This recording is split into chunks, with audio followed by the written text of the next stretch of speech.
All right. All right. Cool. Hi. Hi. Hi. Hi. Hello.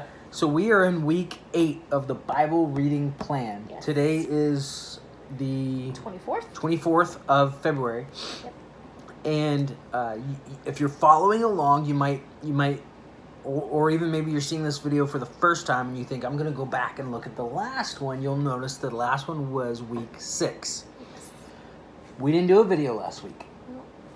I had some dental stuff. We were under the weather. We had a couple other things kind of come up, and that's okay. We didn't, and we're not going to go back and do a week 7 video.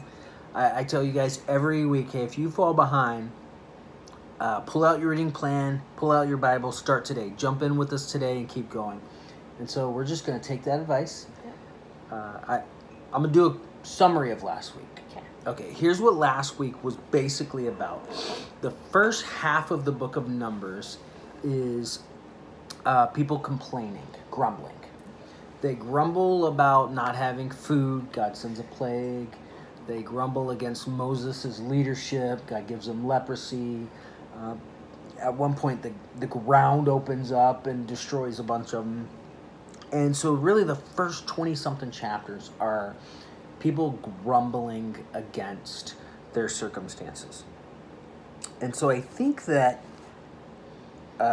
before we jump into this week's, I'll pose the question, why do you think, Becca, that, and I say Becca, for all the other people here, but why do you think that God has such a, every one of those grumblings was met with such a direct and immediate response from God?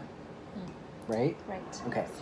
Why do you think that that's such a big deal to the God of the galaxies? I think that's such a big deal because He is our provider. Sure. So everything we have comes from His hand. Okay. He is our creator, so He knows exactly what we need. Okay. And I think when we grumble and complain, we are showing ingratitude for the things He's given us, for who He is. So you're making the claim that every time you grumble, every time you complain about traffic, every time you complain, you're complaining against God. I think so. It's Okay. uncomfortable to say, but yes. Yeah? Yeah. Okay. I mean, He knows what I need. He knows what I need to build my character. Right. He knows what I need to live the life He wants me to live. Yeah, and that's a tough sell because, for instance, right now, and we knew this, the night the elections were over, we knew that this day was coming. Right now, Russia's invading Ukraine. Mm-hmm. Everyone saw that coming. And it's a hard sell to think, man, if I grumble against our leader putting things in motion for that to happen, if I grumble against Russia invading Ukraine, I'm really grumbling against our God. Yes, but doesn't He tell us to give thanks in all things? Which I know super hard to give thanks for war. Well, let's be careful. Let's be careful. Oh. So, just because I'm supposed to give thanks for all things, for instance, if someone was abused as a child, there are things about that abuse that they can be thankful for. Yes. Right? Yes. But that does not mean that God orchestrated that abuse. Correct. Okay. Right. Okay. Right. Okay. Yes. So we have to be careful when we kind of talk about God's sovereignty and omnipotence. God doesn't tempt any man, nor does He's not a sinner, nor does He tempt anyone to sin. Right. Okay. But I think that you're absolutely right in the realm of while it almost feels like, and it might not be untrue, that a vote for our current president was a vote for Russia to invade Ukraine. It might feel that way, yet nonetheless, we also have to say that Chronicles tells us that it is at God's discretion that men are made great and given strength. And by the very nature that our president is president, God has allowed that or even orchestrated and endorsed that. However we kind of allow that box in our theology has to go that President Biden didn't con God. He didn't get one Right. over on God. God knew Vladimir Putin rose to power. God was aware of that. And so, yeah, in some sense, we have to say that all grumbling is grumbling against God. I think so. Yeah. Yeah. And so in the case of the Israelites, God dealt with that very swiftly and directly. Yeah. And of course, that's not to say, yes, we advocate for change where we can advocate for change. We absolutely discuss ideas and, we use our voice and the political influence that we have. But when it comes to grumbling for the sake of grumbling, I think God deals with it because ultimately we're grumbling against the Lord. And if we pull it back away from major superpowers and we get back to the reality of most of the things I grumble about Are traffic. Right, it's the person that cut me off. Your tooth hurting. But the person that cut me off, really, when I'm grumbling, the real problem isn't them cutting me off. The real problem is I didn't get my way. Yeah, right. And my way doesn't want to take second place to God's way at the moment. Right. Yeah. Yep. Yep. So that's the first part of Numbers. Don't grumble. Ultimately, you're grumbling against the Lord. You want to be in charge. There's a God and we're not him. Right. All right. Praise the Lord for that. The second part of Numbers, and this really is near and dear to my heart. There's a donkey. The story's about a donkey. And it's near and dear to my heart as a pastor because oftentimes I feel like the donkey. But I take comfort in this. If God can declare his word through a donkey, yes, I've got a shot. Yes. Right? He'll get out what he wants to get out. I'll watch myself preach on video or even some people will be talking after the service and they'll say, "Oh, I love how you said," and they'll almost make the contrary point to the point I was making. Oh, yeah. I'm like, no, that's not my point. But I can rest in the fact that, you know what? God will get his message out there. Yes, yeah. So the story of Balaam and Balak wants to defeat Israel, and so the children of Israel, if you remember, Jacob was renamed Israel. Jacob / Israel had sons: Gad, Reuben, Manasseh, Asher, Naphtali, Judah, right? Levi. Okay. And so those sons make up the nation of Israel. And so when we talk about the nation of Israel or the children of Israel, children of Jacob, Israelites, Hebrews, normally the word Jew is kind of reserved for Judah when Judah and the other nation split. Okay. So Balak wants Balaam to curse the Israelites. And sometimes I get them mixed up. Yeah, it's fine. Here's what we take away from this story that I want us to catch as we're going through. It's strange to me if honestly, if these guys didn't believe in the God of the Bible, what do they care, right? They're just playing sorcery and make believe. I often have people get angry with me, not because I believe in the Bible, not because I believe in the God of the Bible, but because I preach from the Bible. Mm-hmm. And my question to them is, if you don't believe in the Bible, why do you care? If you don't believe God is real, why do you care? And so Balak's pressure on Balaam wasn't to stop preaching, it was to change the message. Yes. It was to give a different message. And I often get that. People want me to preach a different message than the one that's here, not to not preach. And there are a lot of churches that do this because people who live lives that are contrary to this book, they still want that internal happiness feeling to be stamped approval, blessed. God's happy with me.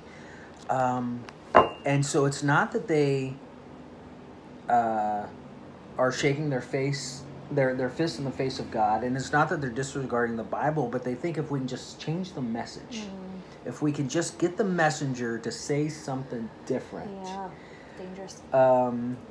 And that's kind of what's happening here. And then interestingly enough, Balaam finally came and said, "Look, I can't change the message, but here's how you get the Israelites. Okay, how? You're not going to beat them in war, but if you get your young ladies to go entice their men, they'll start following different gods, and they'll corrupt themselves from within." And I think that's a message to the church, because we see that so many times. The world cannot defeat the church. No. And society, whether we want to admit it or not, will always follow the church. It always has. But we are horrible. If nothing else, we're consistent at destroying ourselves from within. Like, we'll want to make this person happy or that person happy, and we'll start compromising on what we believe, and then it crumbles. Yeah. So that's Balaam, Balak, the donkey. I love this. The last educated skeptic I spoke, and I love, you know me, my favorite conversations are educated skeptics. When I say educated, I don't mean they have, a master's degree in Taylor Swift gender studies of the Fourth Reich, whatever. But like people that are actually knowledgeable in the area that they're speaking about. Love it. So the last time I was having a conversation with a really educated skeptic, he said, "Adon, the problem with this story is that donkeys don't have voice boxes."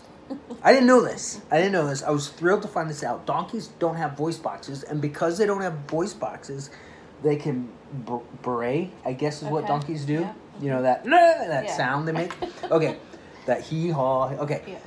But they can't articulate, so there's no way that a donkey would be able to speak. Huh. Okay. And I was fascinated that he thought that the reason the donkey wouldn't be able to speak had something to do with a voice box. And I'm like, that's your reason? Right. That's why you think a donkey can't speak? Right. That's funny. And so I loved finding that out, but my point still goes back to, I don't know that it's a bigger miracle for a donkey to speak with or without a voice box. You know what I mean? No. I think once he does that miracle, he's writing the rules at this point. Yeah. All right. That's funny. So Balaam and Balak. New every day. I know.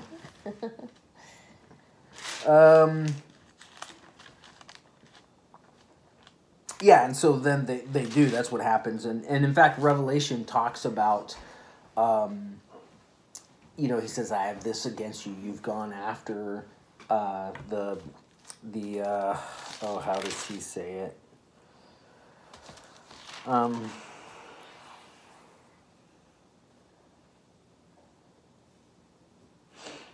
The book of Revelation, it's in, his message to the churches.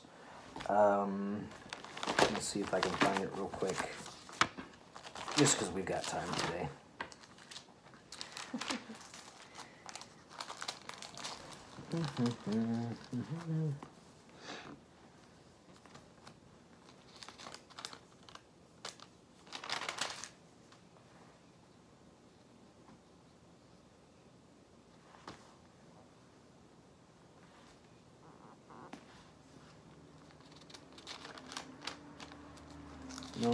Nope. Angel Thyatira, right?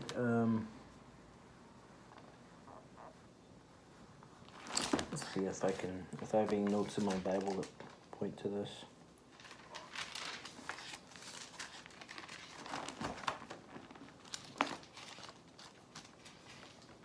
Here we go. So he's talking to Pergamos, and he says, "Here's what I have against you. You have there those who hold the doctrine of Balaam, who taught Balak to put a stumbling block before the children of Israel." Remember that stumbling block was beginning to worship things other than the living God and practice, right? And so that was a big enough deal that Jesus eventually is kind of warning the churches about it in Revelation. Yeah. All right, so that's Balaam and Balak and the donkey.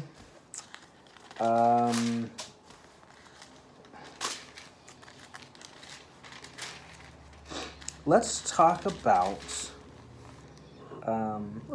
this. So they're getting ready to go back in and take over from the Amorites and the Moabites and the Canaanites and those people.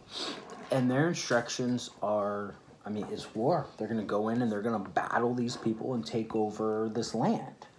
And as Russia invades the Ukraine right now, it kind of begs the question, a rational, reasonable person would ask, why are we bothered for the sake of Ukraine, yet we're fine with the Israelites just invading this other place? Yeah, go. I don't know why we're fine with this. We shouldn't be fine. I guess, I don't know if we should be fine, but when you ask it that way, and either with Russia invading Ukraine right now and with the Israelites invading these other territories, there's people, innocent people. Sure there are. Harmed and murdered. Yes, I'm not sure why one would be acceptable and why one wouldn't be. Yeah. I'm not sure. It doesn't sound like... So, okay. So why... We can all throw out reasons of why we think Russia's invading Ukraine, but I'll kind of leave that for a more political discussion. Yeah. Why were the Israelites invading Canaan? So it's called the Promised Land for a reason. Yeah, I'm awful at It's called history. that's fine. It's called the Promised Land, and you know what? Everyone out there is like, yeah, me too, Becca. It's good.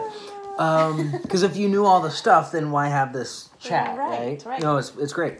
Teach me, love. So it's called the Promised Land because it was promised. Right. Let's start with the easy stuff. Right. It was promised to Abraham. It was promised from whom? From God.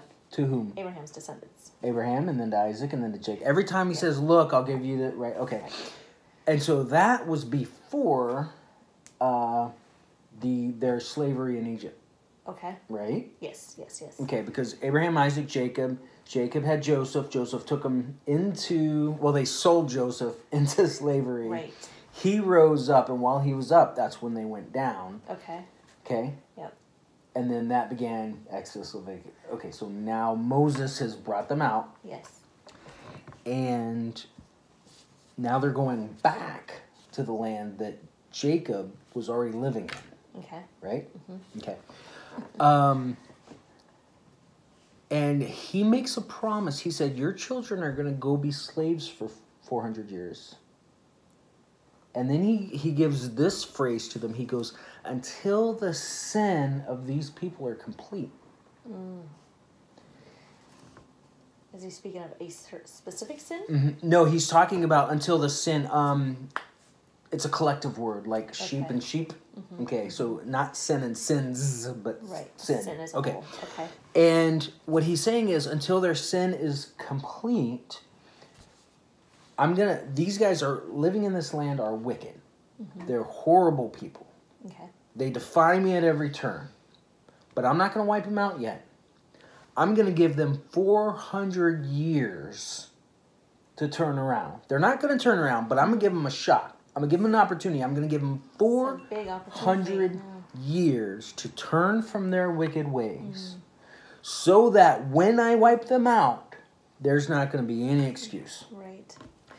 Because we often look at justice as, how could God do this? Right. But the problem is that we look at it in a vacuum and we don't ask, how could God not do this? Mm-hmm. If the sin of these people were so wicked, their victims are out there going, why doesn't God do something? Mm-hmm. Why won't, the Hebrews, they talk about this God of justice. And those Amorites over there are coming over here and slaughtering us. Mm. Those Jebusites over there, man, they steal our corn every harvest. Why won't God do something? If Abraham's God was real, why does he let this happen? Right. Somebody has to Right? answer for it. Yeah. And so when we do this thing of why could God let this happen, in a world of justice, we have to, what we really mean is, it doesn't feel fair that this thing would happen to me. Right. Right? Right. But God's justice is based on who he is, not on the circumstances of my life. Okay. And so, yeah, so really we have to look at the fact that God told his kids, look, I'm going to give those people 400 years to turn around. Right. And then when they have sinned to a sin that is so sinful, then I'm going to bring you back in and you're going to take their land. Wow. Mm-hmm. Okay. Okay.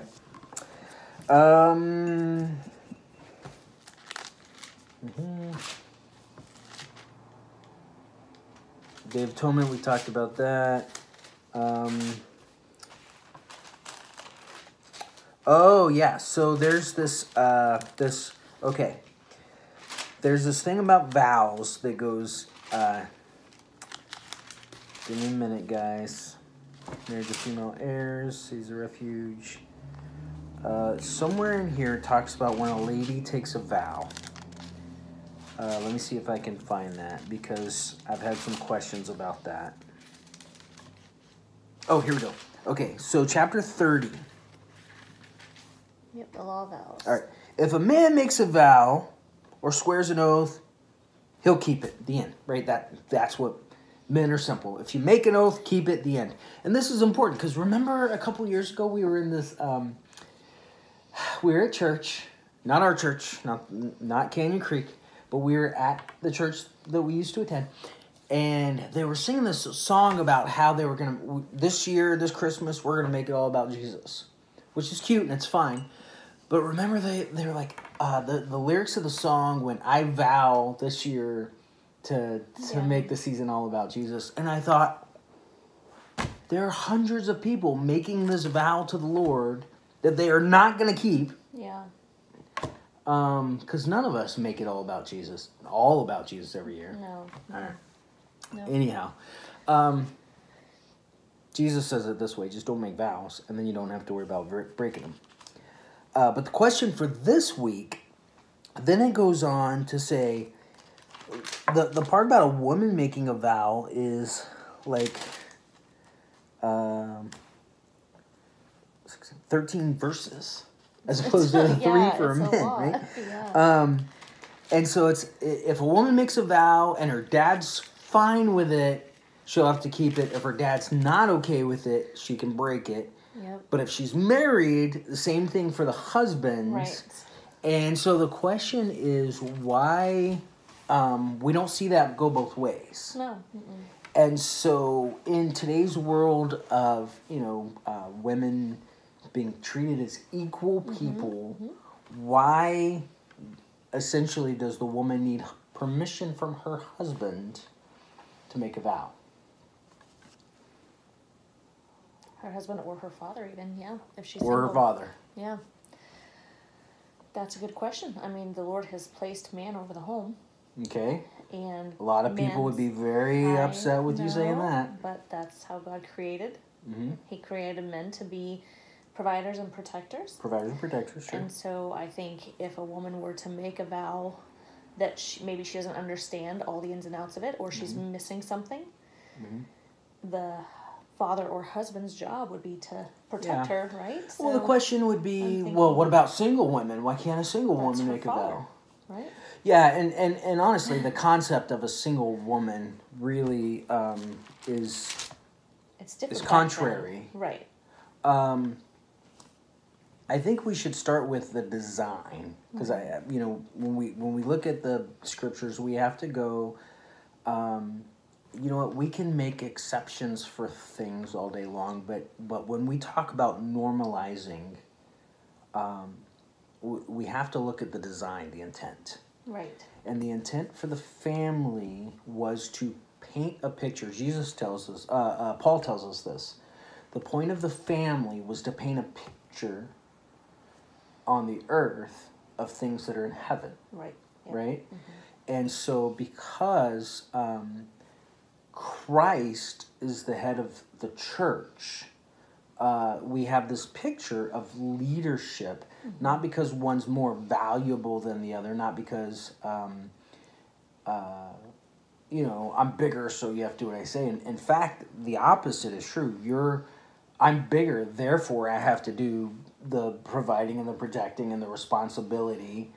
And that's a picture of what's happening, Paul tells us, in the heavenlies. Okay. And when we keep that picture in mind, then the vow, needing permission, if you will, makes sense. If we throw out that idea of the family is a model of Christ and his bride, of God and his wife, Israel, then, man, we start going all kinds of funky both sides. The feminist group that goes, oh, this is just a bunch of women-hating drivel. Those guys lose their minds over this. But the other side, I would say the fundamental Bible-believing people, which we are, if they lose the concept of that design and why God has that here, man, they go into some weird places. Yes, they do. Yeah. Okay. So I think we hit all the and then the marriage of the female, chapter 36, kind of the same concept. And here's the thing, we have to remember this too. We live in a civilized country that because of Judeo-Christian values, we have a safety net for women that does not exist through most of time and most of history. Like most of history and most of the world. Because we are founded on, and everywhere the gospel has gone, women are completely elevated from before. And so when we look through Western eyes at these passages, we don't realize that most of the time women are people go, women aren't completely helpless. Bet in most of the world, the bigger, stronger, violent men and throughout most of time, women are helpless. That's why I'm such a big fan of the right to be able to bear arms. Small firearms are the great equalizer for women to protect themselves against much larger, violent men that would want to attack them. And so when we look at passages like this of men being the provider and protector, that seems sexist because we live in a world where we can afford to look at it as sexist. Right? But when you think about societies where there are not rules and laws to protect women, or to protect the victim in general, whatever that might be, then